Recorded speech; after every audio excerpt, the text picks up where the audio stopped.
Alright guys, I got requested on YouTube in a comment to make a video of how to hook up subwoofers. Right now I have them in my room just to see how they, just to put them together, see how they work.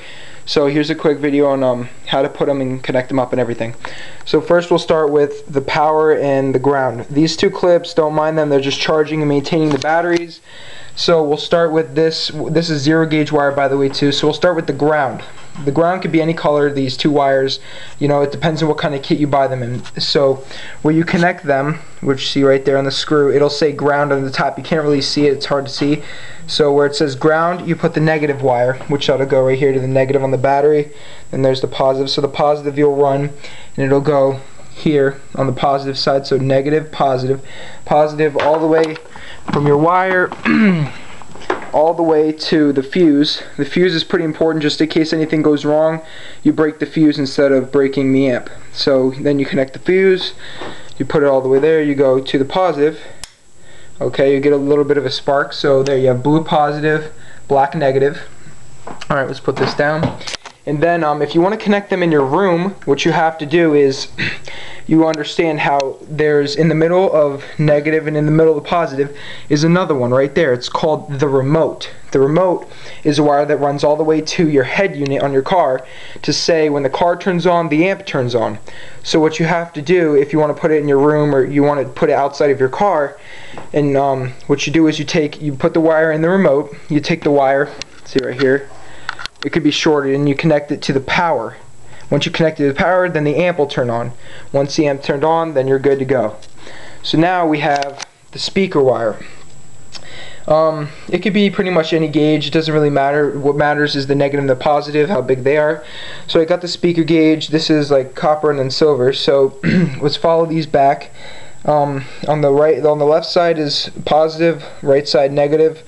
So here we'll follow one of these. They'll just go back here to my subwoofers. Here, wait a second, let me get a flashlight for you. They'll go to the back, if you can see that better. See, the red is on the left and then the right is black. So you just connect those up and put them to where they say positive and negative on the amp, and then that's good to go. And then we come on this side and you have these RCA jacks. The RCA jacks will go to the head unit to transfer the frequencies. So yeah, so then you have that, and then this is just an extra. This is a remote that comes with some amps, and that'll just connect in there, and then you can control your bass from the front of your car. It's one of my favorite options on this amp. So then you got the RCAs. They go all the way down. They're pretty long, but if you connect them here, then you need shorter ones. So yeah, they go here. And then what I did is I went to Radio Shack and I bought this connector. Here you go, let me show this to you. This connector right here, 2 female RCAs going to a plug for an iPod. So what you do is you take these two, connect them here. Alright, there you go. They're connected, and it'll feed straight to your iPod, so you can play your iPod on your subs. So it works out pretty well. And then that's pretty much it.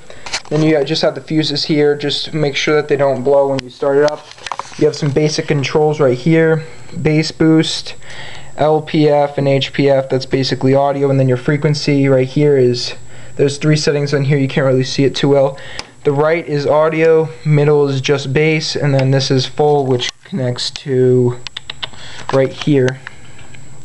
That's for the full frequency basically, and then the level, this is just like gain basically, if you want to put it like that. And yeah, that's basically it. That's how I connected my subwoofers. It's a pretty reliable way to connect it up. So just comment or whatever and check out my other videos.